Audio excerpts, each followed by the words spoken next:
this week, Danny, and some of it wasn't economics. In fact, it really overshadowed it for sure, the cost of what's happening in Southern California with the wildfires, and our prayers go out to those folks. And, of course, we laid to rest Jimmy Carter at 100 years old. Brian, I'll remember, I think it was 1977. I was still in short pants, but I remember he said 65 degrees during the day and colder at night. And I remember freezing my tail off back in January of 1977. Yeah, wasn't that where he showed up and said, encouraged everybody to really turn down the thermostats a little bit, and he was wearing the sweater in order to emphasize that? The energy crisis. Yeah, That's exactly well, right. you did have the energy crisis, but when I look back at that period of time, right, he's the one who nominated Paul Volcker to the Federal Reserve, and Paul Volcker, of course, was really instrumental in helping to tame inflation, the inflation pressures that were building, that really those pressures began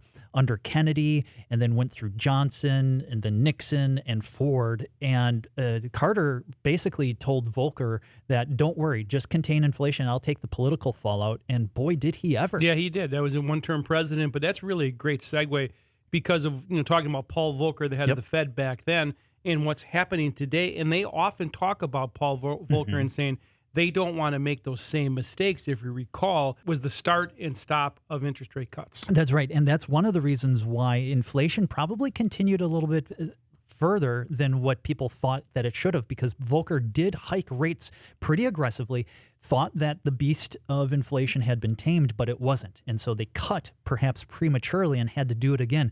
And that's Chair Powell. What he has been talking about is that he doesn't want to repeat those same mistakes. And this past week, we did get those Fed minutes, which highlighted from the last meeting how they are really thinking about they can cut back on the pace of the rate cuts. There are some who are likely inclined to say that, hey, rates are still too high now, still restrictive, so we can keep cutting, but at a slower pace. But then there are others out there who are saying that, no, maybe we're done now. The market is beginning to price in the idea that maybe the Fed is done cutting. The way to look at that is the market rates are going up. We started this year at the Treasury rates at 4.17, now all the way up to 4.7, right? And you compare that to where the Federal Reserve's interest rates are, and they're getting to equilibrium, and that's what you mean by maybe the market's telling us that this is enough. That's right, and that's one of the reasons why some people are saying that, okay, if the Fed is close to being done or done, if the federal funds rate is around 4.5%, then where should the 10-year Treasury yield be? It probably something close to 4.75, 5, not out of the question, even 5.5% if the Fed is indeed done. I'm thinking that it's a little premature to really say that the Fed is done. I agree with that. And we saw on Friday we got almost all the way up to 4.8 on the long-term Treasury. So let's change gears, because I do think we're going to have to watch this. We don't know. Obviously, the PhDs, not only the PhDs here in the studio, but the PhDs for the Fed don't know yet either. So they're going to have to monitor where this goes. Let's switch gears and talk about what happened on Friday morning with the economics report. Yeah, that employment situation report with payroll growth of 256,000 was well above what most people were expecting.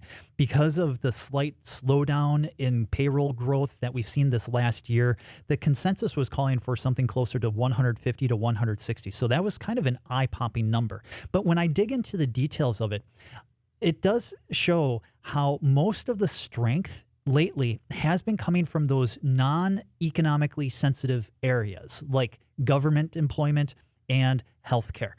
Healthcare doesn't really matter what the economy is doing. People need it, and government employment doesn't tend to ebb and flow with the economy.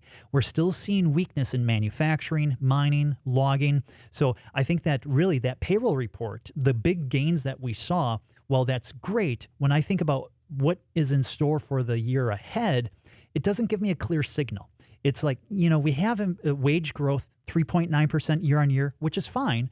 it's better than inflation, so that's good, but it's not as strong as it used to be. So there's still signs that the economy is in a good position, but not a great position. And I hope it's not that good news was bad news here, because, people got more jobs. True. Yeah. And the markets they didn't love it because of perhaps the slowing of interest rate cuts. That's a great point, because, hey, we got good economic numbers. Shouldn't that be good for the stock market?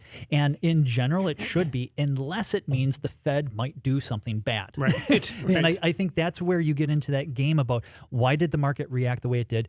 It's really two forces at work here. Suddenly, the market started pricing out the probability of the Fed cutting, so the Fed keeping rates where they are. And then when we saw in the markets for Treasury notes, the break even, which is kind of an inflation expectation that's built into Treasury yields, those went up. So the idea is, okay, growth is good, but are we going to get a rekindling of inflationary pressures now? And I agree. And then we could get a secondary wave of inflation. And I'm watching what's happening in Europe, and it sure seems to be like they're in a full-throated recession at this point. And so they are likely to cut rates, which is going to put a little pressure on the Fed. And I know we're talking a lot about the Fed interest rates, but it is definitely having an effect on the markets. Well, and not just the Fed interest rates, but then what does it do to the dollar?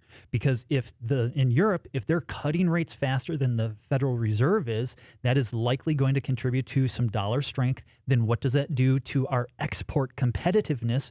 And if that happens, what does that mean for employment in those export-oriented sectors? So, yeah, all of these things are interconnected in sort of this, sometimes beautiful and also oftentimes frustrating ball. No question about it.